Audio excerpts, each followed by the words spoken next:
segment is brought to you by Jig Masters. Step up your game with high-quality performance jigs, spinner baits, buzz baits, and more from jigmasters.com. And always, when in doubt, get the jig out. Welcome to the Feather and Fur segment on the Paddle and Fin Podcast Network. Join me, Brad Hurlebus, as we sit around the campfire with this week's special guest to talk hunting, dogs, traditions, and all things outdoors.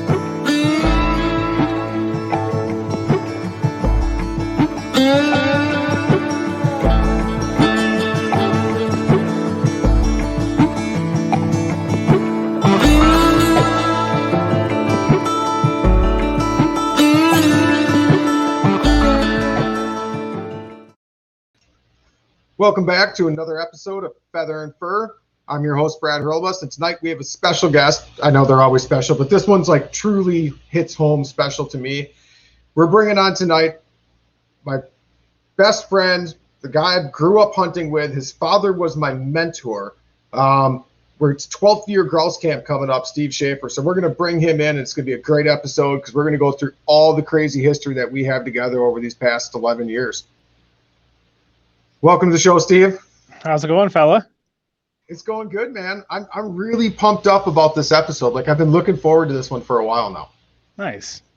I mean, we have a lot of history. I mean, 12th year grouse camp coming up. Yeah, I'm glad I can get on finally. So, you're acting like I kept you in the closet or something. You're like, we'll get to it eventually. Yeah, I mean, we talked about it for a while, so I'm glad I get to be on now. So. Yeah, it's gonna be good. It's gonna be good. It'll be good. It'll be like grouse camp. Only we're not hunting grouse and we're not sitting around a fire. But I do have a tasty beverage. So cheers, my friend. As do I.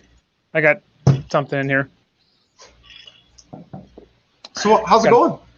It's going. We just got back from the Northwoods. Nice. For 4th of July weekend. A little north of our normal stomping ground, right? Yeah. It's, probably 45 minutes, I bet, from Saint Germain. So not too far, but. I'm sure you got out fishing, but the question is, did you get out and cruise any back roads looking for grouse? I cruised some back roads. That sounds like a country song, actually, now. All right, here we go. Yeah, right. But no, we got everything up there is a back road. I mean, right. Getting down to all the boat landings was kind of weird. Like, everything is dirt road, gravel roads, and me with a fiberglass sparkly bass boat. You know, I'm cringing when I go down these roads because I'm like, my boat's all full of dust and dirt, wiping it off when they get to the launch. Like anyone else cares but me. You know, right. You can't have a dirty boat hit the water, right? I know. But yeah, every lake we went to, I'm like, another dirt road, seriously? But really, it was what it was. Fishing was, for never being in that area and never fishing any of those lakes up there. I think we did pretty well. Trent had his first encounter with a huge muskie. Really? And he was pretty stoked about that. Are we talking a follow, or was there a hit on that? Like what kind of encounter are we talking here? We were casting a shoreline. Everything we were on is it's surrounded by a lot of cedar trees and a lot of wood falls in, and since they're cedar, they don't really break down at all. So everything that falls in just kind of stays there. So tons and tons of wood. But we were casting the shoreline, and I kind of looked up towards shore, and what I thought was a log ended up starting to move, and it was a pretty big muskie. And I'm telling Trent, I'm like, you see it up there? Like, can you see it? And he's like, no, I don't see anything. So I gave him my Costas to put on. He put those on. He's like, oh, now I see it. And I had a popper tied on. And I go, I'm going to cast that popper over there. We'll see if we can get it to do anything, And as soon as that bait hit the water, the thing was like, all right, I'm interested. What have we got here? Yeah, so I had it up to the boat twice. I mean, I had it all the way along the boat, from the back casting deck to the front casting deck. Just kept popping it alongside the boat, and it eventually swam away, and we saw it again. Got it to follow back in again. Its nose was about an inch off that back treble hook, but Just couldn't get it. Just couldn't make it happen. And it was on bass gear. Like we weren't musky Right. fishing or nothing. So, but I'm like, dude, if I hook this thing, like you're tangling with it. It's all on you. Like, don't break off. Like just don't fall on. He's like, oh, I was going to be the net man. And I'm like, dude, the net we got with is not going to fit half of the fish in there.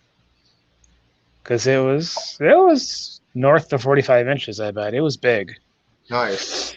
That's a solid fish. I know we both had the musky bug for a long time, so that got me excited. That got me going again. I mean, my knees were shaking. Oh, you were there. It was like seeing the big buck at deer hunting, you know. Like I'm getting the buck fever and my knees are shaking and I'm just like, oh my gosh, like I haven't seen a fish that big in quite a while. Because I haven't musky fished in quite a while, but and even if we do, I mean, there's some decent musky fish down here, but it's not the same as up north. Like when you're actually chasing them hard in the north woods, it's different. Yeah. I mean, around by me, we got a couple lakes that have them. You know, one lake in particular, they tend to run pretty small, you know, numbers lake, but the other lake, they grow pretty big. I've seen a couple nice ones out there, but nothing that ever followed though. I would just see them. The water's so clear, you just kind of see them swimming around. But that kind of got me fired up. Kind of got me.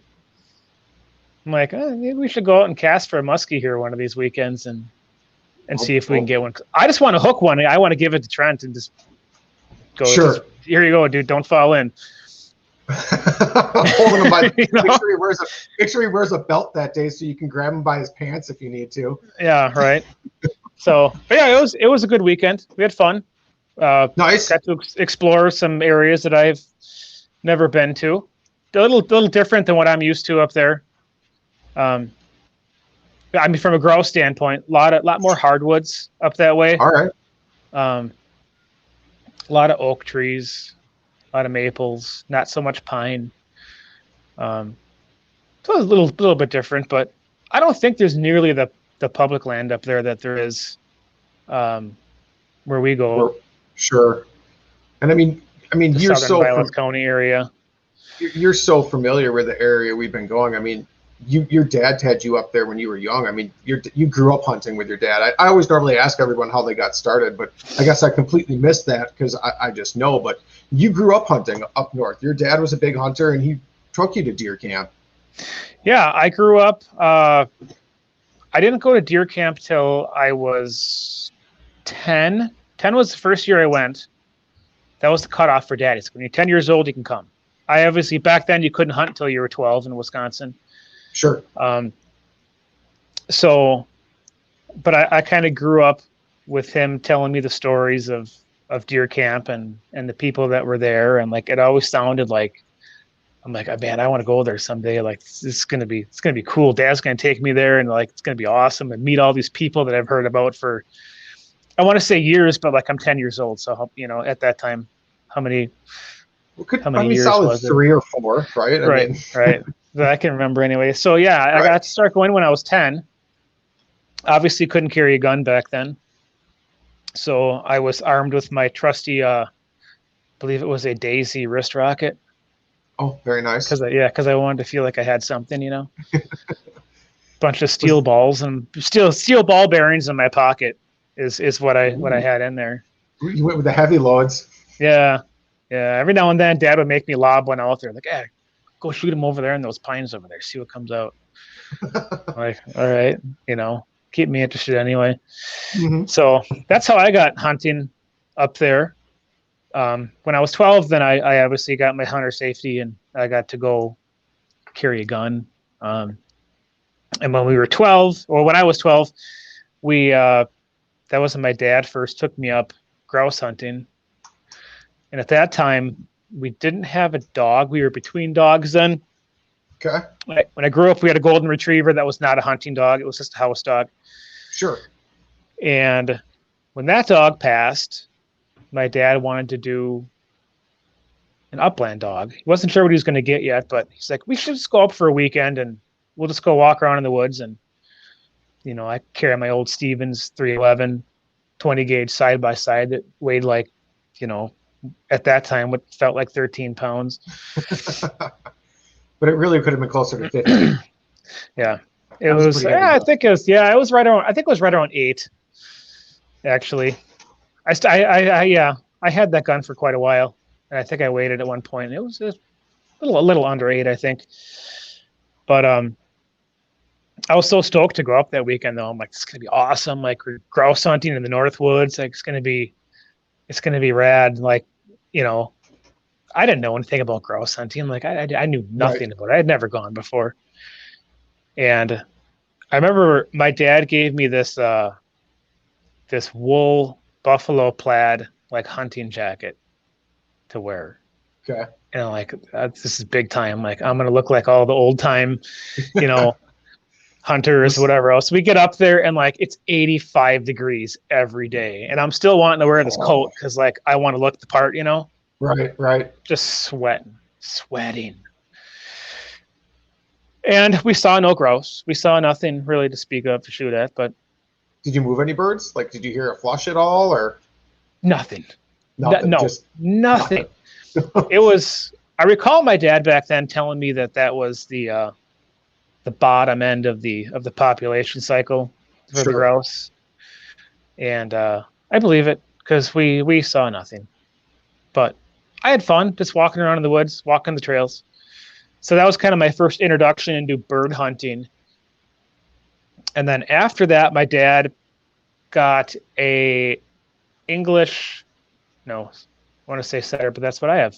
A Springer Spaniel that he got from a place in Eagle River. And then we started doing a little bit of pheasant hunting back home. Okay. On some of the stocked fields. Because even when like you were 12, that's not nearly long enough ago to get into when Wisconsin still had wild pheasants, or like good enough numbers of wild pheasants. No, and we didn't go anywhere that I think would have had those. Sure. So by us, it was like Jackson Marsh. Sure. It's like the popular places where they stock a lot of birds and right, and very close to home. So sure. when I got bored quickly, we could just make the 10-minute drive back home. Right. So I didn't. That was kind of my. It's really all the upland hunting, background I had. Until that would have been like 2008. I don't know why. Oh, I know why. But Carrie and I wanted to get a dog. Got it. And I'm like, what? I don't want to just get a dog. Like, I want to have a use for it. I want to have something that I can do with it. And looking back to when I was younger, I thought, well, maybe I'll get an upland dog and I'll get back into, pheasant hunting. Or at that point, that was when my parents first had their year-round rental up in Saint Germain. And I could use it whenever I wanted to. So I'm like, I could do some grouse hunting up there too. Like that would be, something fun to kind of dabble with. I didn't know what kind of mess I was getting myself into. Right. And that was that was a year after we met, because I started working at 2007 or 2006 is when I started at Forest Supply. Right. And when I started at 4, I had never really done much for waterfowl or for upland hunting, but the waterfowl bug had bit me hard. Like I was all about waterfowl at that time. And that's kind of how we started talking. Right. And you had your Vizsla at that point, so you had correct. Somewhat of an upland dog. I did. My goal with him was to have more of a versatile dog. I failed him in a couple of ways, and we had a bad fireworks incident, which turned into gun shy and bird shy all in one bad training scenario. But it wasn't long after that I got Bandit too, because Bandit and Ember pretty much grew up together. Yeah, they were like a year apart. Yeah. I think Bandit was maybe a year older. Yep. So yeah, those two had been hunting together since the beginning. Right. I got a lot of questions over the years about like grouse hunting. Like, well, who do you, I tell people who I go with and what kind of dog they have. And like, how do you run a pointer and a lab like at the same time? I'm like, well, we're not all that close together. First of all. Right. And they always seem to complement each other very well too. Because I did work really, really hard with Bandit on the whistle sit, and I could sit him. He had a very good whistle sit, so that was helpful. Even if we got pretty close together, that was helpful. If my dog was on point, because I know Bandit wanted to go in there and I mean, he wanted to bust it. Like he was chomping at the bit. He had a very, very high drive. I mean, but there was a lot of times though where my dog would go on point and then it might be a runner. Mm-hmm. Where my dog's sitting there like a stone, and we're like, no, there's nothing here. So you would let the lab go and, go find it. Right. We found plenty of birds that way. We did. I mean, my dog would point him. Your dog would go chase down the runner, and as long as we could keep up. Pretty much. Because once he got on a hot bird, it was hard to sometimes keep him in range. I mean, that was hard, especially when he was younger. But yeah, I remember quite a few times you running through the woods, and I'm hearing like, "Is there a bear? Is there a bear coming?" Or like what? Because you're just crashing. I'm just trying to keep up with them. Well, I mean, just like grouse hunting in general. I mean, I stumbled into that because we went up for our first year of like waterfowl / grouse camp at that point, because it was more of me going up for waterfowl and you're like, hey, let's hunt some grouse, and I'm like, sure, whatever that is. That was funny because it was the opposite for me. I'm like, let's go upland hunting and we'll kind of waterfowl hunt on the side. Right. But it was that trip that was like, wow, like my dog, like Bandit, just excelled at upland hunting. He, especially grouse hunting, the way he could work woods, and it's like he took to it. Yeah. That trip, along with his drive, is pretty much what set me up for today for having a far higher drive for grouse and upland hunting than anything else. Yeah. I shot the first bird that your dog flushed. I remember that. It came my way, and I shot it, landed out in the swamp, and my dog went over there and was like, I'm not going in there. My dainty English setter that's like all prim and proper, like I'm not going to the water. Like, what is this? And your dog jumped in there and grabbed it. And I'm like, all right, well, we got a pretty good team here anyway, I guess. I mean, my dog did nothing on that particular bird, but your dog's had some phenomenal points, though. I mean, your dog has definitely put up her share of birds. There's no doubt about that. She's been good. I mean, for what she is, and she was my first bird dog. So when I got her, I wasn't all that sure, even what to do. I mean, before I got her, I read some books and I, did some research on training and but for the most part, our big stumbling block with her was when we found out that she was born deaf, and my hunting kind of took a back seat to like, how am I just going to train this dog around the house? How am I going to obedience train it without it being able to hear? And it was kind of one of those things like we just figured it out. We're like, right. It's got to be able to be done, and we just substituted vocal commands with hand signs, and she took to that really well. So that was kind of like my first stumbling block with her, was like, I need her to be good around the house.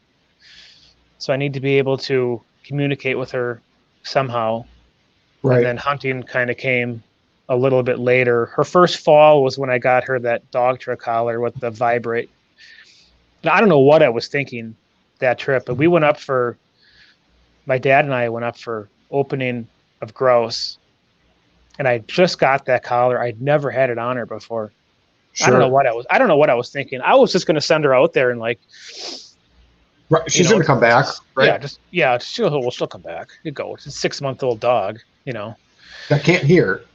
Right. So before we went out that first day, I took her over to the flowage, and I just kind of ran her down the high lines with that collar. And the first time she felt it vibrate, she kind of turned it around and looked at me like, what is this? Sure. So I gave her my hand sign, like, come here. And she came back. And from then on, she's like, okay, when it vibrates, I just come find you.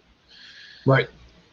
So she took to that really well, which made it a lot easier than in the woods. And she was never she's not a big running dog.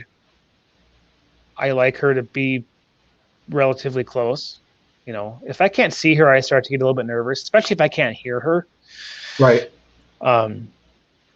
And with the bell that I have now, she's got to get out pretty far before I can't hear her. as you know. That is a solid bell. I will agree. That is a real solid bell. That it's a bit obnoxious when she's close, but it definitely gives me the peace of mind to take her out there and I can hear where she is. So, but she's turned out well. I mean she and the death part. I mean, there's definitely some challenges even with hunting her. I mean, I see it because occasionally she'll get turned around and she won't really necessarily know where we are. We can still see her, and you'll hit her with a little bit of vibrate, but she's like starts to run the wrong way. Yeah, a lot of times she'll just stop and she'll kind of like scan around and look, and I have to take my hat off and I got to wave it. Right. Or I got to get out of the brush to a clearer area where she can see me, and then she's like, "Oh, okay." Or she'll run to the first piece of, or the first person she'll see, which sometimes is me. Like she's like, "Oh, you're calling me." Wait, that's like, not. You're not the right guy. Here's Brad. Yeah, then she'll hunt for you for about 5 minutes. I'm standing over there, Oh, it must be nice to have 2 dogs to hunt over, I guess. But yeah, nice. It's been some good time. How many times did Bandit hunt for you, though? Let's be real. How many times did Bandit slide over by you and he's like, "Oh, hey, hi, friend. I kind of smell bird over here. I'm gonna stay Bandit over this." he would do the same thing. He'd work his way over by me, and then he's like, "All right, well, you're here, so I'll just push a little farther." Yeah, I'll just keep doing my thing over here then. So it all worked out. I mean, honestly, I loved working those 2 dogs together. I thought they worked very well together.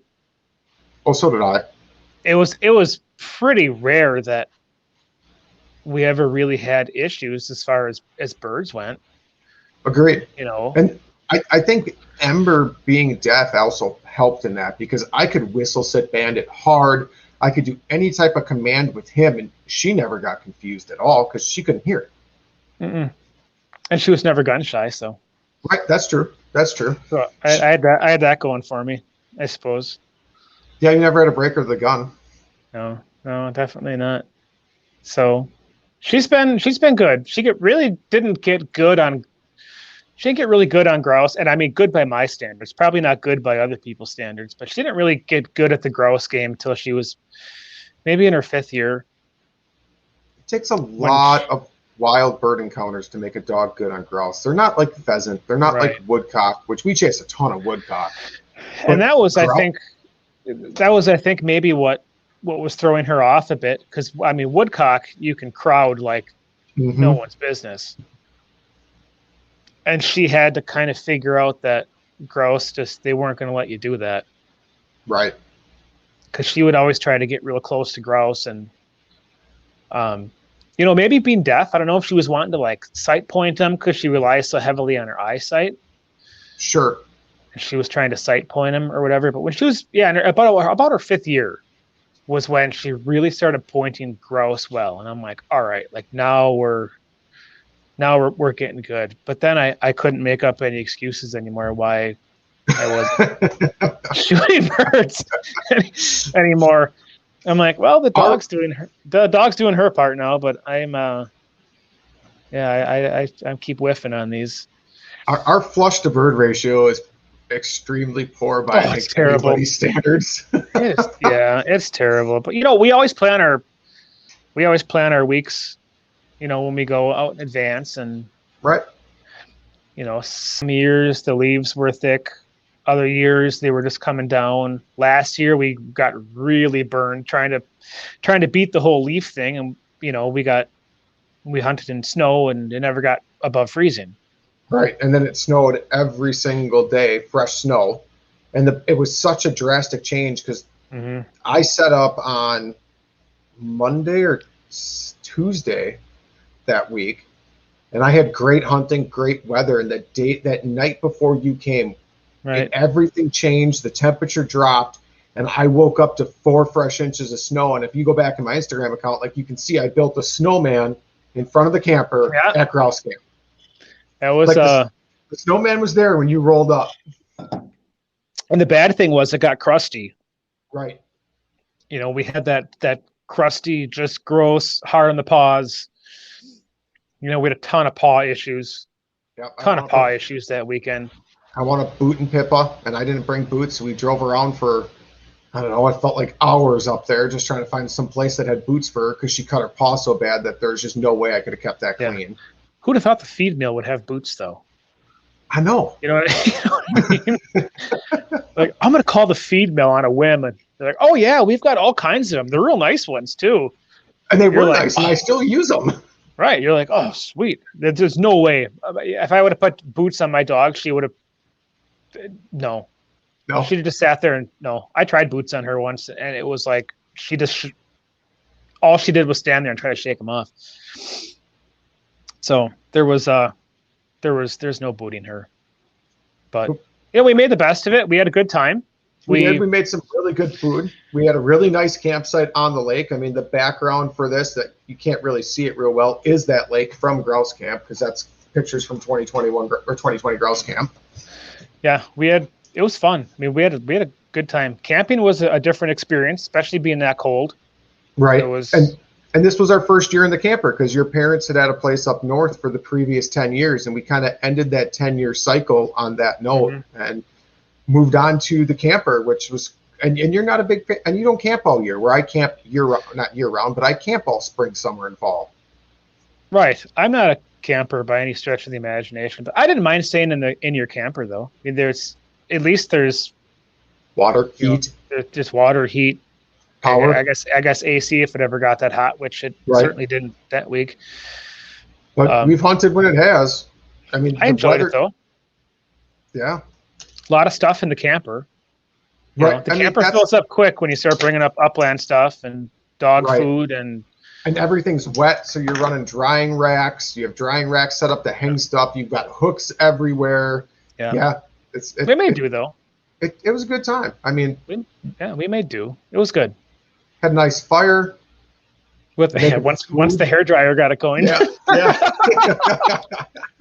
Well, it needed a little help. The wood got a little wet per se. I was just scrolling through my photos on my phone the other day, and I came across that video, and I'm like, oh yeah, the hairdryer saves the day and starts the fire. I'm half tempted for this season. I mean, if it's really going to be cold again like that, I'm bringing a leaf blower for the fire. I'm not even going to mess around with a hairdryer this time. I'm just going to flat out bring the leaf blower. Oh yeah, I got a battery operated one, a real compact Ryobi one. We could bring that one up, and that'll start a fire. But hopefully, I mean, we're going to go up earlier this year, so back to the standard weekend we've always done, which is second weekend of October. And you can always roll the dice on that weekend. It's like, is it going to be 80 degrees? Is it going to be snowing?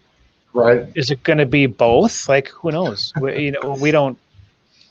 First year we went. I mean, that was. I remember the first time that we went duck hunting. We went out on Dog Lake, and I think we broke ice on the way to shore the second weekend of October.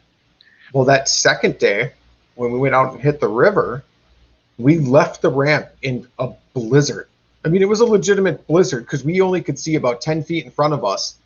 And we were using my old Garmin E-Trax navigation, like just the basic map possible, because that was there was topo maps out, but I didn't have the money to go buy a $200 chip at that point in time for my little E-Trek Legend 30. So we're navigating up the river, and we get set up, and it was so cold I wouldn't let Bandit go retrieve that only duck we shot because I had him on shore. You mean the duck we shot? The sawbill, the Merganser. Oh yeah. That I blew myself off the bucket when I shot because it was right above my head. Hey, it made it all worth it. Me wading out to that cold water while the dog is freaking out. Right. Yeah, that was.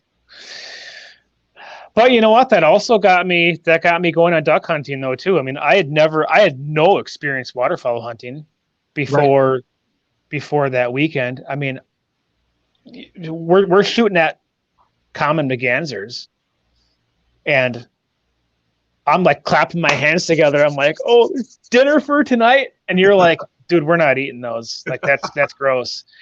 I'm like, "What? Like we're not gonna eat them?" He's like, Mergansers, like. I don't know. Do you like snail? Are you friends with seafood? Right. I'm like, oh, well, okay.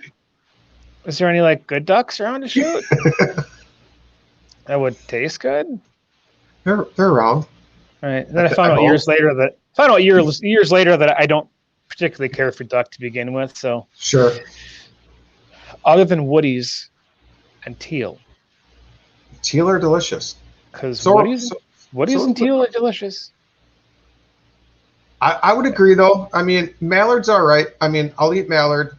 All the rest can get thrown in with the goose and be made into sausage. Yeah, mallards are edible, I guess. I mean, I don't like any of them a lot. I'll eat them, but they make tasty sausage, though. Gadwall's about like what mallard would be. Same with widgeon.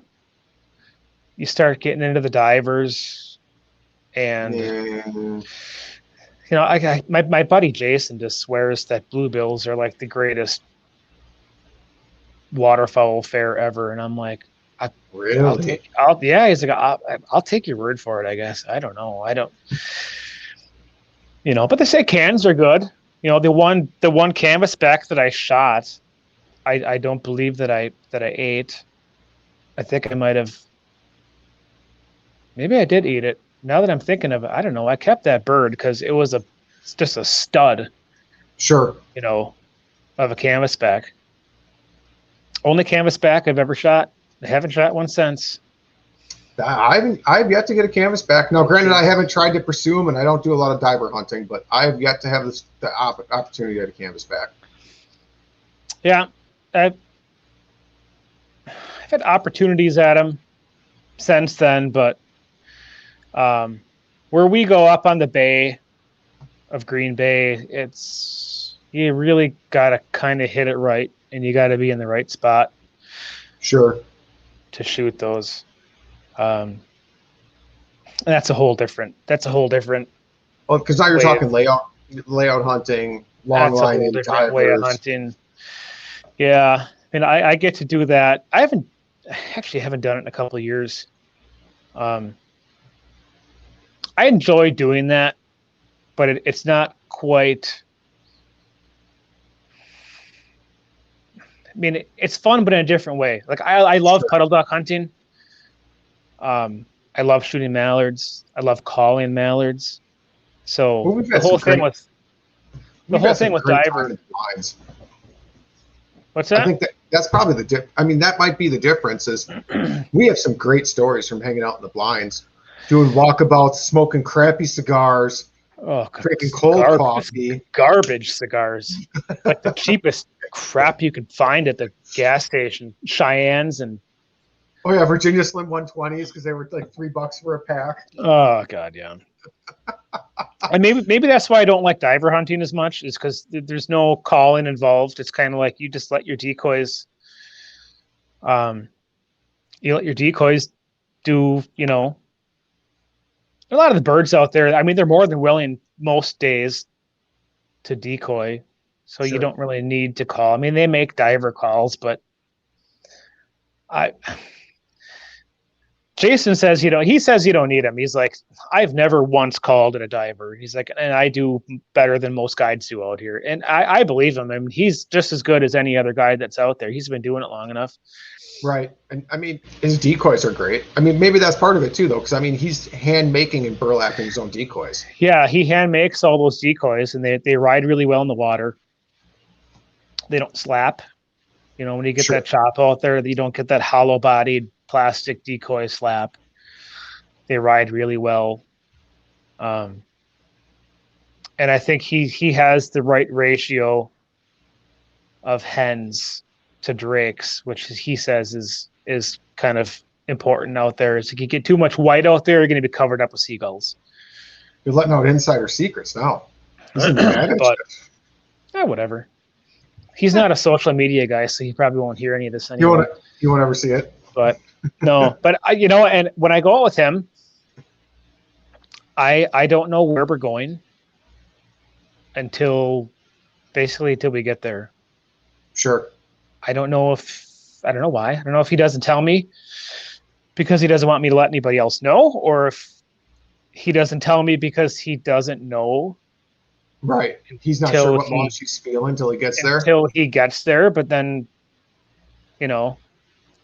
when we get there, he's like, all right, here we go. We're here. Let's go do it. The only time I know where he's going to go is if we go out for squaws, and I haven't done that in quite a few years. Sure. And I'm not letting the cat out of the bag on that one because there's enough people that know that routine, and I don't need to make it any more public than it already has been. But that's a good squaws are a good time in a shooting fish in a barrel kind of a way. Sure. And I'm told that it's a bit different now than what it was. I haven't gone probably in 3 years. More pressure on the birds, like you just said. More people aren't understanding how to do it. More people are getting out there to do it. Even with COVID, I mean, just the hunter numbers are so much higher, and so much money was dumped into hunting. I guarantee you, people are like, well, if I can't go out and spend 20 grand at Vegas, I'll go drop $15,000 in duck hunting stuff and let's go on the boat. I mean, squaws are really no secret in Wisconsin where to go. Sure. And it's an easy payday for guides because they know when the birds are down, they can go out and they can get their clients on a really good shoot. And people want to shoot squaws. I mean, it's a high valued bird in this area. Well, I mean, squaws are kind of like woodcock in the way it was like, if you don't go out and squaw hunt, like you would never know that they existed. Sure. They don't come in close enough to shore to really, I mean, you can't see them. Normally you're at least 3 miles out, anywhere to. That's a long poke. Anywhere to, you might be 7-8 miles out. So kind of like woodcock. I mean, if you don't walk around in the woods a lot in fall, you don't have a dog, you don't hunt them, like you would never really know that a woodcock existed. Especially with how tight they hold too. I mean, you can walk right past a woodcock, and if you don't have a dog and if you don't stop, it's not going to move. You're never going to flush that bird. I have had so many times where my dog has pointed woodcock where I get up there and I'm kicking brush, I'm kicking, whatever. And I'm like, there's nothing here. Right. And as soon as I turn my back, off they go, off they Twitter. I'm like, you gotta be like, where even were you? I mean, it still amazes me every time I hunt those, and I hunt those quite a bit. I mean, we probably hunt woodcock more than grouse, just for the fact we don't have to go up north to do it when the migrations are coming through. We can do it down by us. I mean, we're kind of in the same, we're a couple hours apart, but we can do it down here pretty easily, at least the second part of the season. Right. When the birds get down. I think there's a small at least by me, there's a small population, I think, that stays and breeds.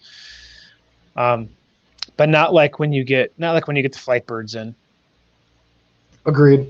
I mean, if you hit it right here and nobody hunts them by me. I've yet to run into anybody that hunts woodcock down by me. I'll be sitting back there in the woods and I'll just be pounding away. And I know there's guys up in the pheasant fields that are going like, what are they doing? Like, what? Are you trap shooting down there? Like, what's going on? Because I've had days where I've shot so poorly that to get my 3 woodcock, like I went through a whole box of shells. And I'm just down there, just boom, boom, boom. Right. And then the nice thing with I'm sure these guys in the woodcock fields, it's. I tell you though, like when they're in, they're in. They are in. Agreed. If you hit it right, it's nothing short of awesome. I agree. I've had my best woodcock hunts down here. Not up in the North Woods, not anywhere else. All my best woodcock hunts have been down here. We had a phenomenal stretch at some land we found out when I was living over by you. Just a phenomenal stretch where we were bringing people out there, and we got limits multiple weekends in a row. Oh yeah. Like I haven't been able to do that again. Just saying. Like, no, that was, and that area is still it's still good when the birds are in, and that's actually an area that I think that does hold some resident birds. Because I've actually ran that. I've ran that before the season. Sure. And I've found a few birds back there. It's thick and nasty, and like when the leaves are all in the trees, it's awful. It's absolutely awful. It's muddy. It's terrible walking. It's a tangled mess even when the leaves are down. I mean, that's the one thing with woodcock. If it's not thick, you're probably not in the right spot. At least from what I've always found. I mean, like they're in the thicker. You get beat up woodcock hunting. Absolutely, it's rough. I took the kids woodcock hunting. I took Trent and Anna last year because they're like, Dad, we want to go watch the dog go hunting. Sure. They go, okay. We'll go up to the land just north of my house. I go, we'll go back there. Usually early season, I normally would find a couple birds back there. The leaves were still up. The brush was still real thick. You know, I'm dressed for it. I've got brush pants. I've got things that kind of resist pokes and whatever else. They don't have any of that stuff. So they're walking through there. They're getting bit by mosquitoes and everything else. And they're like, you do this? Like, this is fun for you. And I go, yeah, most of the time. But if you're not in the thick stuff, if you're not, if your boots aren't getting a little bit wet, if your sleeves aren't getting a little bit torn up, like you're not in the right stuff. That's very true right there. I mean, unfortunately, I wish it was a different way, but that's also think if it was that easy, I think more people would do it. I mean, there are spots where you can go and it's an easy walk and you will move a bird or two, but like some of the days we've had, I mean, I remember I took out my wife to a spot close that I found it here. Same type of cover, real similar to what we always would hunt because we both look for the same thing now, and it's thick. And I put her in some of my old clothes, and it was fine. And we moved well over 30 birds in an hour and a half. Different individual birds, not reflushes. That's a good day. That's the best day I've ever had. I'm pretty sure. That's the kind of days that I dream of. As a woodcock hunter, those are the kind of days where you can just go, point to point to point to point to point. You just bang away until you get to 3. And like even she was real jacked up afterwards, and she's not a hunter. She goes, "Is this what it's always like?" I'm like, "No. No, that's only when you hit it right. This might have been a once in a lifetime experience. That's only when you hit it right." Because I must have just jumped in when a migratory flight landed there. Mm-hmm. I mean, that had to have been just that was perfect timing, is what it was. But that's the thing with woodcock hunting is like you can have one spot one day that is just it's insane, full of birds. On say like a Saturday. You go back on Sunday and you'll flush like 4. A couple stragglers that didn't jump on that north wind. Yep. Right. It's so weather dependent. I mean, out of all the things that I do, that I hunt, whatever, woodcock are by far the most. I mean, in a way, you can almost predict it. Judging by the calendar, judging by the wind direction, what's happening in northern Wisconsin, what's happening in northern Minnesota, Canada. I mean, you can almost predict when it's going to be there. And a lot of years, like, it just never comes. And then other year, I mean, that's the other hard part about it, because even when you think you're on the migration, you can't scout for it short of putting boots on the ground and spending time in the woods. It's not like with ducks. We can drive around, we can glass marshes, we can glass fields for geese, we can put a ton of miles under our wheels and cover a lot of ground and find birds. You can't do that with woodcock. You can't just go drive down logging roads and look in the woods with a pair of binoculars and see them, because you can't see them 5 feet from your shoe. Yeah, the best woodcock hunting spots, I mean, they're always off kind of the beaten path. They're always, I mean, now that I kind of know what I'm looking for, like I can look off in the distance and I can go, that looks like it might be a little bit woodcocky over there, but I've gotten burned on that before too, where I've been to spots where I thought that, especially up north, you get along the creek bottoms and all that, where you get all those tag elders and like it's kind of a little bit soupy down there. Like, oh man, it's got to be woodcock heaven down here. And you walk through it and it's like nothing. that's one thing I've always struggled with, at least on our, like, even though we've had done grouse camp over the whole month of October throughout our history, I feel like we've never been on a good migration of woodcock up there. I don't know if we always miss it or if there's just so much habitat they spread out more, but I don't feel like we've ever gotten into their numbers up there, or at least I haven't, like we have down by us. Probably a lot to do with the amount of habitat. Well, same thing with ducks up there. Agreed. You know, there's so much water, there's so much swamp, there's so many creeks, there's so many back bays and lakes where, like, there's nothing to really congregate birds. They just they're all spread out. And for how much water there isn't enough hunting pressure, which I'm okay with. Like, I don't want everybody to pile in and be like, oh, duck, you know, but there isn't enough pressure, like, where you have so much water, they're guaranteed to find water that has no one hunting. Right. So after that first morning flight, even if they get bumped or pushed or shot at once or twice, they're gonna find ducks that found a safe place because there's just so much water up there. I will tell you, that one time that we got, like, really on them on the flowage that year when it was all flooded, when you went up there to sell your mud motor. Yep. And we were I don't even know why we brought, like, you had waders with. I thought maybe we would try shore duck hunt. Like, it was a complete whim at the end because I remember that. I'm like, should I bring some decoys, waders? And you're like, yeah, let's. Like, oh, just in case, might as well. Did we even have decoys? Yeah, I had like a dozen cheap teal decoys. Because I think we had. What were we doing? I don't know if we were grouse hunting over there, but we had stumbled across, you know, the mother load of ducks. And we're like, great, like, here we are up here. You just sold a mud motor. We don't have no boat. We have no anything else, you know, and over, you know, I don't know how many whiskeys we probably had at that point. But all of a sudden, you know, the light bulb goes off in our head and we're like, we got the paddle boat. We got burlap. We got the paddle boat. No, we didn't have burlap. We had to go to Walmart. Oh, that's right. In Minocqua to go buy burlap. And you didn't even own waders yet. You own waders yet. You piled me in the boat, and you were like, "I'll push us out there." You know, going through all this flooded brush and all this weeds and stuff, and you had pushed us out there. And I don't know, we had snuggled up into, like, these bushes that were all flooded, and you must have put out whatever decoys you brought with. You know, and the teal. Oh, yeah, and there you go. You give me your little teal call. You know. That little whistle I had. All you gotta do is just, you know, and of course I drop it in the water right away. I don't even know if that lasted a minute before it was gone. Yeah, I don't know how I dropped that in the water, but I'm like, all right, well, I get a whistle. And you're like, whatever, it's $5, dude. Don't worry about it. But we, that was a lot of ducks back there that day.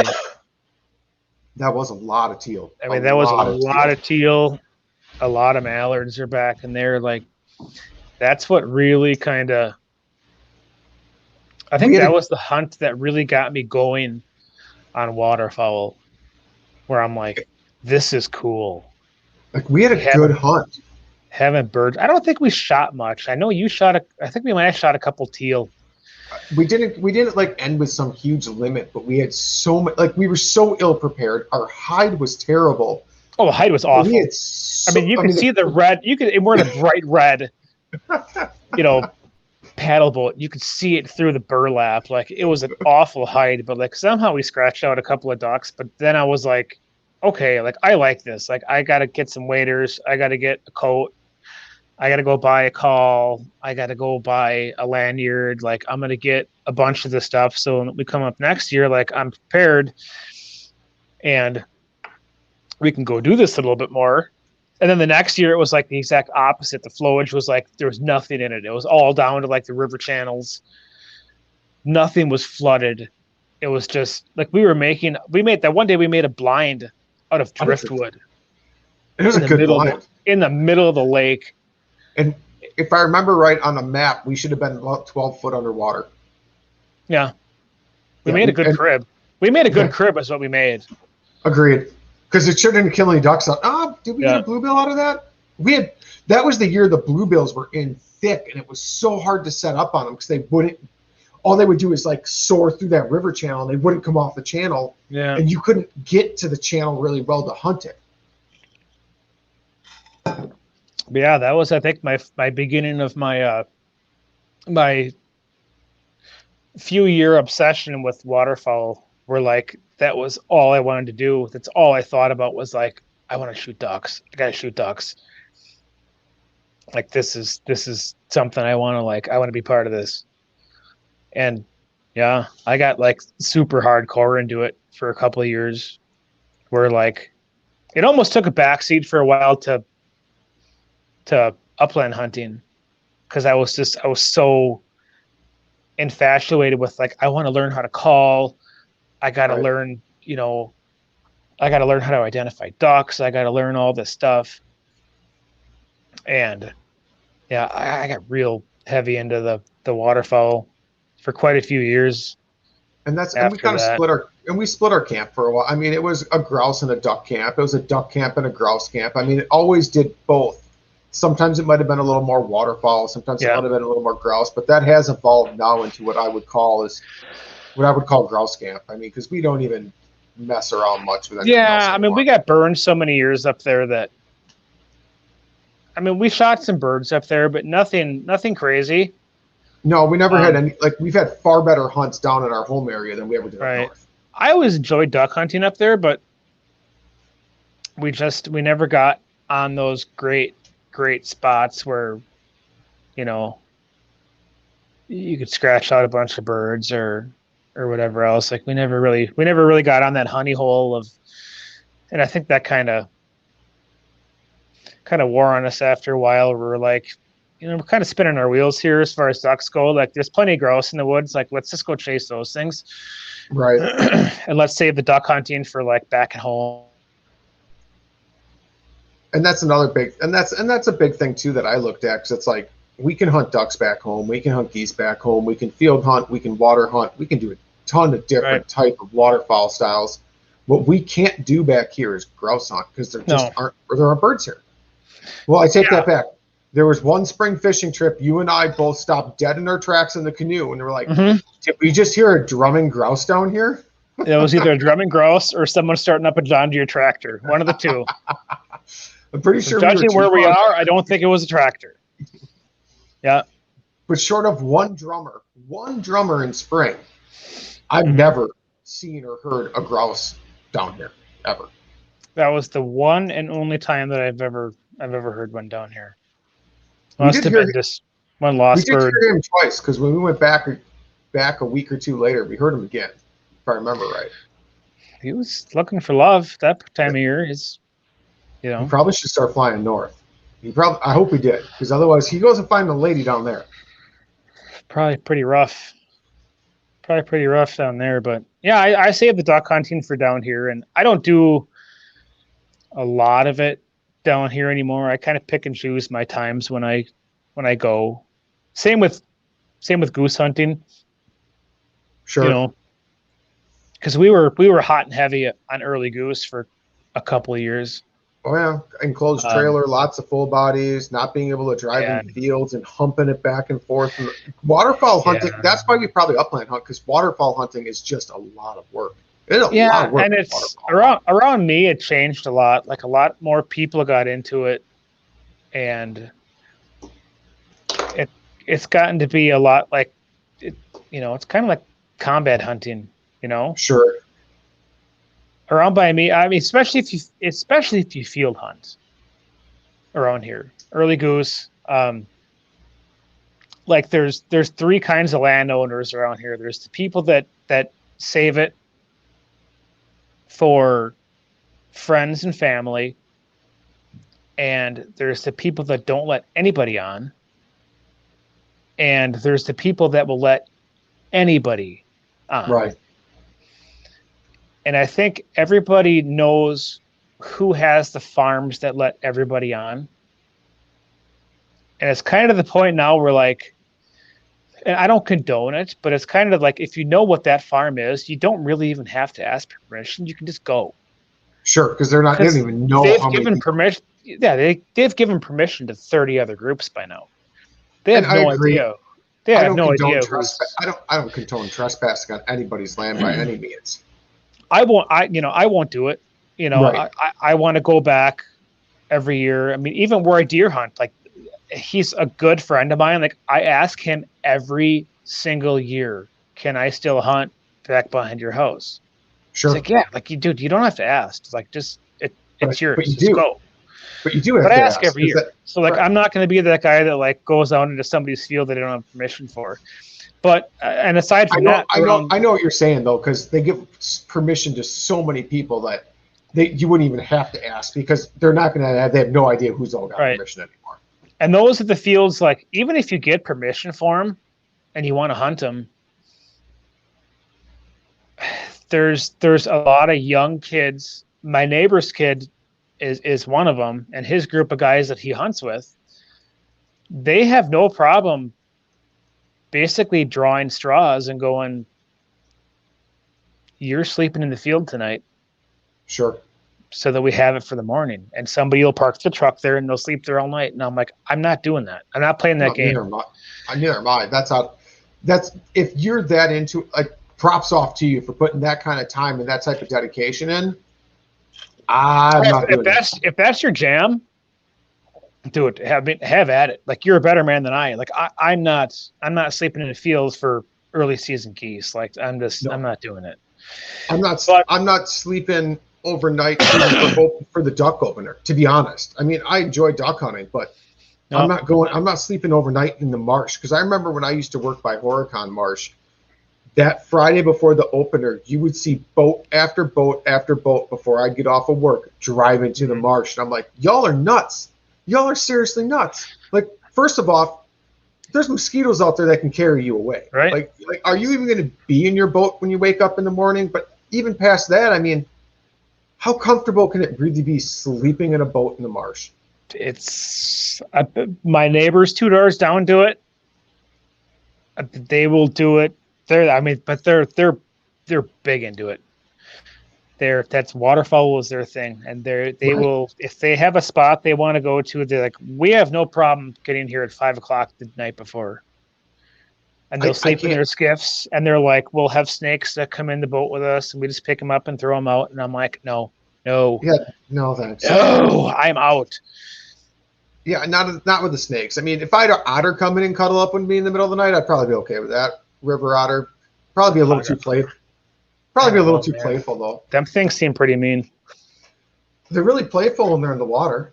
Well, yeah, they're just clowning around out there. But yeah, I mean, goose hunting definitely changed around here. It's a lot of young guys. There appear to be a lot of go-getters out there that are, let's get there super early and sure. And all right, if that's your thing, I mean, I got a couple properties that me and my buddy Jason have enough. We're the only people that can hunt them, or maybe like a few people that can hunt them. So we kind of have a little bit of option there as to we don't have to get there we're not hunting those community spots where everybody has permission for. Like we'll just, you guys, you can have that, like have at it, But at the same time, like if you're upwind of them, like a lot of times you have to compete with those kids. Sure. And like my neighbor's kid, like everybody pooled in and they were like, okay, everybody buy 3 dozen dive bomb silhouettes. Okay. We'd multiply that by 6 kids and like, you got a hell of a spread. Right. Well, that's a lot of decoys. And I'm a firm believer that you put enough silhouettes out there, they will do just as good as full bodies. Yeah. And now they're a half mile from you. Right. You're sitting out there with your 3 dozen full bodies, maybe a couple of floaters out on the flooded, field.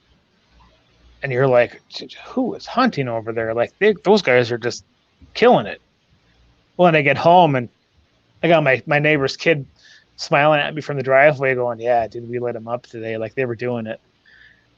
And I'm like, whatever. That was you guys banging away, huh? He's like, oh yeah.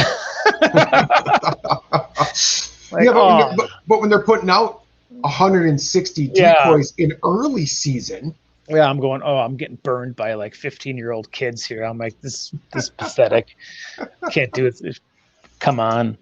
But see, that Yeah. was when you and I chased it hardest when we were younger, though. And I'm not saying we're too old to do it. I'm And saying that. it wasn't nearly as popular around here as it is now. Agreed. A lot But more people have gotten into it, and they're all part of like a, they'll have an Instagram. It's like a goose crew, or we're the sure. duck shaggers, or like some kind of crap like that. They're just, everybody's got to be part of a crew apparently when you goose hunt. Is that what I'm missing? Do I not have a good goose crew? I need know. to get a I goose just, crew. I just have I have a little bit of disdain for this. I don't know. Waterfowl hunters are kind of a different breed. Like, I don't like to lump myself in with those people, but I mean, we're all. Oh, I think when it comes to waterfowl, we're all very competitive. I would agree with that. And I don't know who I heard say it a while back, but like somebody said, like, nobody hates a duck hunter more than a duck hunter. Everybody's friends when you're like at the bar or you're, whatever. But like as soon as you hit the marsh, you hit the field, like, no, like what are you guys doing over there? I mean, I can only think of maybe one time I think I ever hunted with someone I didn't know. And I think maybe I remember you telling me once or twice, maybe you did at a little freshwater spring we knew about, where you ran into a random guy and you hunted together. But for the most part, he was a cool dude. He was a cool dude. His yellow lab, rock star, best waterfowl dog I've ever seen. Just amazing. But he was a cool guy. And I think that's waterfowl hunters are, I mean, they're kind of a different breed. They're not like they're territorial. They're territorial. I'm territorial. I mean, it's not my land, but if I get there first, I don't want you to set up 100 yards downwind of me. All right, even though it's public land, it's like, okay, like I play the game. I'm probably at times just as bad as other people. Like I have no problem.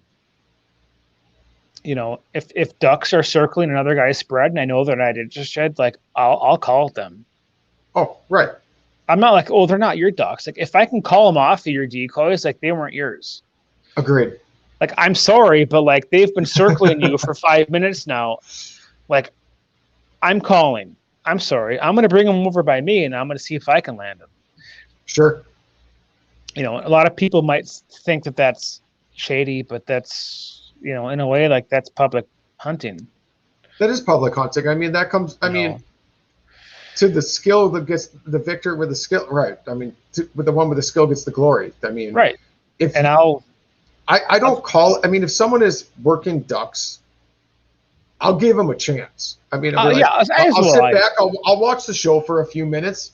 But I mean, if those ducks won't commit and they kind of peel off and kind of come back, I mean, once those ducks show they're not interested, I'm gonna throw a little love at them and be like, hey, come check me out. I'm in at that point. Like, I'll give you a shot at them, but if they're not doing it, like, I'm calling, and I call loud and I call aggressive, and a lot of times I can pull those birds, and I'm sure people get salty about that, but like, sorry, like they weren't right. I gave you the chance. You couldn't get them to commit. Right. I mean, if they circle 3 or 4 times, in my opinion, it's very rare. Like after the 3rd time, they're going to land. Dude, if they're circling that much, like you're not going to land them. There's something wrong. Like, either they don't like the decoys, they don't like the hide, something. But even if you watch ducks in the wild, like you can watch ducks on the water with no hunters around. You'll watch ducks circle 3 or 4 times and peel off. It's like they're just like scouting it. Like they're like, "What's down there? I don't like this bar. Let's go somewhere else." That's exactly. I'll give people a shot at them, but after a while, I'm like, all right, well, I'm gonna pipe up and I'm gonna give it a go here and see where, if I can bring them over by us and I can do something with them, like that's fine. But like, God, there's an awful lot of really, really bad callers out there that like ducks are flying, and I'm like, what? We always got the one guy in the marsh, like we always call him the kazoo. You always got a guy in a kazoo. Are you? I don't know. I mean, it took me quite a few years to learn how to call.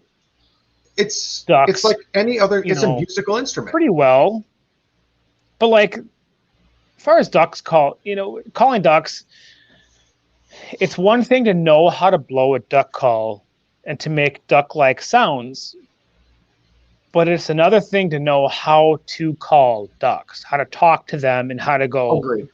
Hey, dude, I'm over here. There's food. Like, come on over here.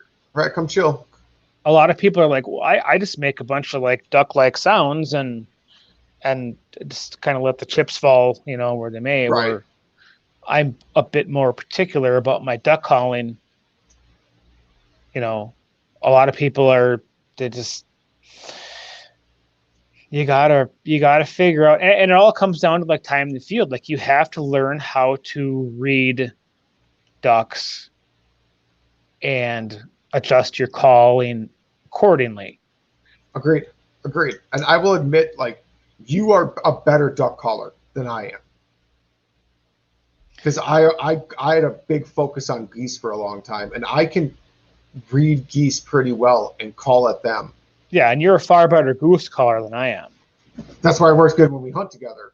But like when it comes to ducks, I mean, like you can read ducks in ways that I don't even see. Like just the way you can like read like and call at some of them, like, damn, like where'd that even come from? Like how'd you see that like flicker of their wing or whatever? I don't know. Like I guess I just pay attention to, what they're doing, and I've never been a quiet caller. Sure. Unless ducks are super close. When they're really close, I'm not on it super hard, but I blow a call that. I blow the kind of call that if they're out 500 yards, like I want to be heard. I want them to hear me. So I blow a very big open call, but it's also the kind of call that I can choke down so that when they're circling and they're 40 yards out, I can choke it down and I can make it super whiny. I can make it real squealy. I can make these little tiny feed clucks and these little real subtle things that, aren't going to scare birds off. In my opinion, like once you start calling at ducks, we always say like, well, everybody says like, you call it tips and tails, wing tips right. and tails. But like if ducks are, for me, if ducks are coming in, like if I don't see them and they're just coming in on a string, I'm not calling. Like they're not even going to pass. Like I won't say anything. Like that's like right. Done. That's but like as soon as I start calling, I won't shut up really until they're above me because I don't want to give away my location. So we've had plenty of times, field hunting especially, but like you see ducks, they're 300 yards out and you're like, oh, like they're doing it. Like they're coming, like they're committed, like right. You can just tell like they're interested, they're going to do it. If they're coming in straight in, like I won't say anything. I won't even do, not even a feed call, like nothing. I'll just, okay. If they come offline for some reason, they get a little bit squirrely. Like, yeah, I might hit them with like a couple of feed clucks or something like that. And try to get them, back online. But like, I'm an aggressive enough caller where like once I start calling, it's probably unnatural for me to just like and zip my lip. Sure.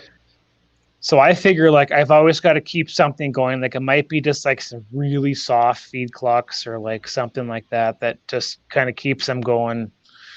Okay, like yeah, they really are alive down there. That there's so, but yeah, it all comes with experience. You just got to read them and just.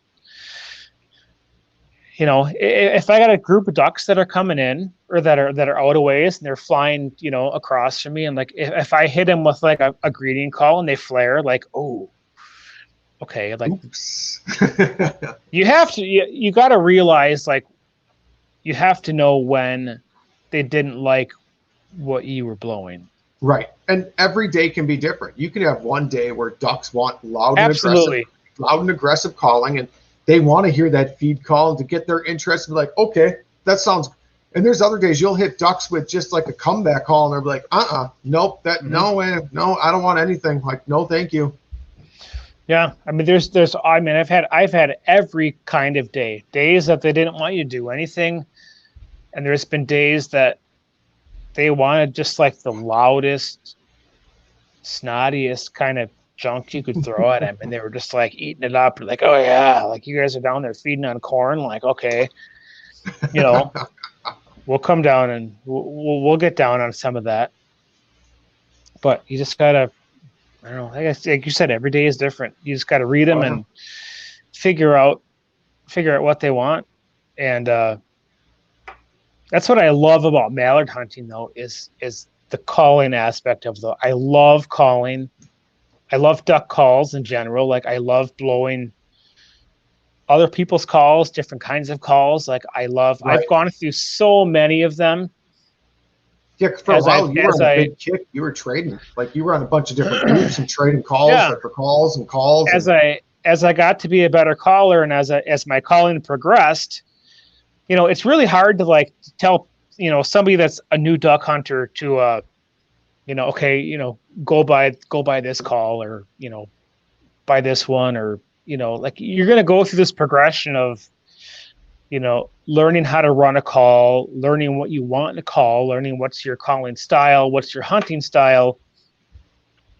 And like you're gonna go through, I think that's the natural progression of like a duck call, is like you're just gonna go through, okay, like I've mastered this one, but it's not as loud as I want. Like I need something louder. And then you get something louder, and then you might not like the tone, or it's not raspy enough, or it doesn't have that low end throatiness. Right. I've had so many calls where I've bought, and I'm like, oh yeah, like this is the one. Like this is the one that I'm gonna have this one for a while. And then I get to a point where I'm like, it's just not as loud as I want it to be. Like I just sure. And I eventually went to. Actually, I broke one of my calls. It was a cedar call. I forget. I don't even remember who made it. It was kind of a custom deal. And I liked that call, but it wasn't quite as loud as I wanted it to. And it was cedar, and it wasn't stabilized, and it broke. Sure. And I'm like, okay. So I went to Cabela's, and I'm like, I'm going to blow every duck call they have in this case. And I blew everyone that they had. Half of them I hated. Half of them I'm like, sure. No. Like this is not doing what I want to do. Give it a note or two, and you're like, right. Nope. And some of them I liked, but they were like, it's not getting the volume out of them. And I settled on an R&T daisy cutter, which it's a very, very common call. I mean, a lot of people use that call. Maybe not up here, maybe more down south they do, but the guy that was giving me all the calls, he goes, I've heard a lot of people call ducks when they're here trying duck calls. He goes, not many people can run that call that you're blowing. Like, it takes a lot of air. It's loud. It takes a lot to kind of pinch it off and make those really snotty, whiny, short little clucks and stuff that I like to make. And he's like, dude, you can blow that thing. And I'm like, I'm buying this. And that's what I settled on, and that's what I've had for the last probably 3 or 4 years. And I haven't had a, really an inkling to change what I've been blowing. I mean, it's nice. It gets loud. I can choke it down really good, and I can get those really low notes. If birds are circling 30 yards out, I can really pinch it off, and I can make some really nice, ducky sounds down low. And it's just, I don't know. I like it. It fits my calling style anyway, but. And it might not fit everyone's calling style, because everyone is slightly unique. No, and that's the thing about that's the thing about duck calls is you got to find what works for you. And, if I could give like any beginner, and I went about it the wrong way, I didn't know any better, but if I could give anybody, better information maybe than I had, like, don't get sucked into like the double read trap of like, oh, it makes the ducky sounds for you. Right. Like it's kind of, and I've blown a lot of double reads. Once I really learned how to blow a duck call, I've blown a lot of double reads that were really nice calls. Like, don't get me wrong. There's a lot of nice double read calls out there, but it's a bit of a crutch in a way. Those two reads are kind of doing things for you that you need to kind of learn on your own. Sure. You can develop a lot of bad habits with some of those calls. I won't say all of them, but some of those calls you can develop some bad habits with. Yeah, my advice to like people that are just getting into it, like, get a single read of some sort and like learn the mechanics. Sure. Learn like the back. You learn the hand placement. Learn the like your mouth, like even just how much air chamber, like how big you make your mouth. I mean, there's so much more to it than just blowing air through the call. I had to unlearn a lot of things when I went to a single read. Like I just had to change things. Right. Things that if I would have started that way, like, okay, that would have been, but. And that's like, I didn't make that mistake with goose calls because I'm like, I'm going to go right to a I'm going to go right to a short-barreled single read goose call. Like just right to it. No goose float. We're going right to it. I can't blow a long read. I don't know how people, I don't know how people blow those things. I can't do it. But there's also some short reads that my brother-in-law, Chad, he had his one buddy that was selling what was that? Tim Grounds, championship call, whatever. Like I could do nothing with that call. You couldn't blow it. Chad couldn't call it. Like nobody could blow that call other than Dave. Yeah, Dave could blow like a champ. And I don't know if he just had that thing tuned really weird. I tried messing with it and I could never figure it out. I don't know. It just wasn't, it wasn't my style. Because I have my calls definitely on the higher volume of air side, more like towards the competition side. I mean, I don't like an easy breaking. I hate it. I can't stand it. I need to have some air pressure. I want that read to break when I want it to break. I feel the same way. I feel the same way about my duck calls as I do my goose calls. Like I like blowing a lot of air. I like that kind of call, but like that Tim Grounds, I could not make that thing run. Dave can make it sing. He'd blow it and geese would just maple leaf out of the sky, and it was just like, oh, okay. We'd get on it, we'd be like, what is this thing? Like, how do you blow this? I don't understand. But different strokes, I guess. I don't know, but. Right. And that doesn't even bring up the fact of how you can tune calls. Like you could make a show. We could make a show just about tuning calls and different styles of calling. Like that's a show in itself. I've tuned a couple people's duck calls where they've been like, it's just not really like as raspy as I want it to be, and I've got a lot of Mylar and cork around here where I'll take someone's call and I'll mess with it. I never file on the tone board if I don't have to. I'll start with a long read and I'll try to get the tone right and I'll try to dog ear it, just right. A lot of times people they don't realize that you need to change your cork every now and then. Like you can't really change your on a J-frame duck call, you can't change your cork, too often. Sure. So a lot of people they'll blow it for years and years and years, and everything gets sloppy. And they're like, it just doesn't sound like it used to. I'll grab it and I'll cut a reed for it and I'll put a new piece of cork in it and I'll blow it and I'll dog ear it and I'll try to make it sound like what I like a duck call to sound like.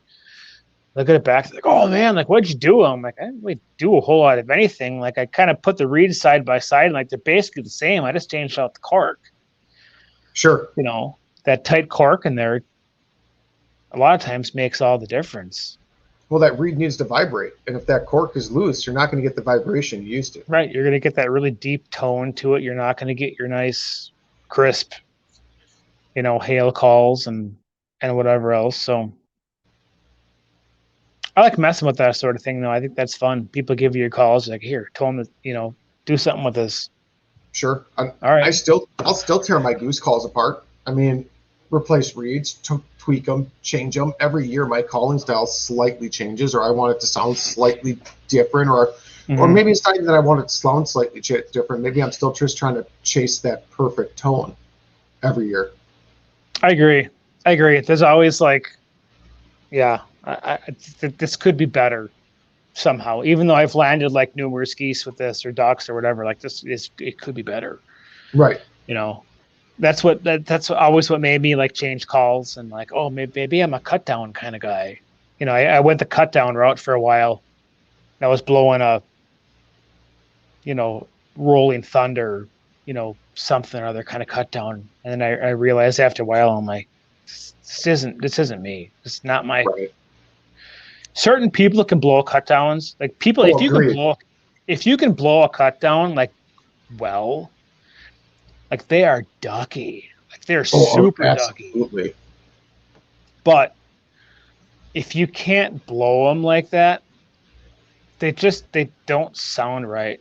And like as much as I wish I was a cut down guy, like I'm not. Like I'm not. I'm a single reed J frame. Like that's just like that's your jam right there. That's what you got going on. I wish it was different, but it's not. And you're a good caller. I mean, what you have working for you works. I mean, I've seen it. I've heard it. I mean, when we're duck hunting, I'll throw in a couple quacks and some feeding chuckle if it's needed. But for the most part, I mean, I just shut up and let you do the work. I mean, you're a pretty dang good caller, man. You land some birds. You get all squeaky and snort. Yeah. We land a few every now and then, but well. Yeah, man. What do you think, pal? I think it's been a great show. I think I'm at 4% on my phone here, so I'm about ready to call her quits here. We're cutting her close. That's all right. We're an hour and 20 minutes in, so it's time. Oh God, we went way past. We'll have to bring you back on because we'll just bring it back. We'll do something live for grouse hunting. There we go. We'll just do something live at grouse camp or on the fire on a Saturday night or something. So if anybody wants to hear more, we'll do more of these. I don't mind. Yeah, it's a good time. I'm always up to hunt, talk hunting or fishing or anything outdoors. Like yeah. Careful, you might get yourself wrapped into a co-host position. Oh boy. What did I start here? Well, we're going to shut her down before your phone dies. Everyone, thanks again for joining tonight. Until next time, peace. Thanks for tuning in to another killer episode on Paddle and Fin. Don't forget to go check out our website at paddle&fin.com. Don't forget to check out the YouTube channel at Paddle and Fin. If you got a question, comment, want to hear from a future guest on a future episode, feel free to email us at paddle&fin@gmail.com. Don't forget to follow us on social media at Paddle and Fin on Facebook and Instagram. Shout out to our show supporters, Angler. The Angler button and app just makes for a better time on the water and creates a virtual logbook for every fishing outing out on the water. Shout out to Rocktown Adventures, located in northern Illinois, for all your kayaking, camping, and hiking needs. Shout out to Jig Masters Jigs. When in doubt, get the jig out. Go to jigmasters.com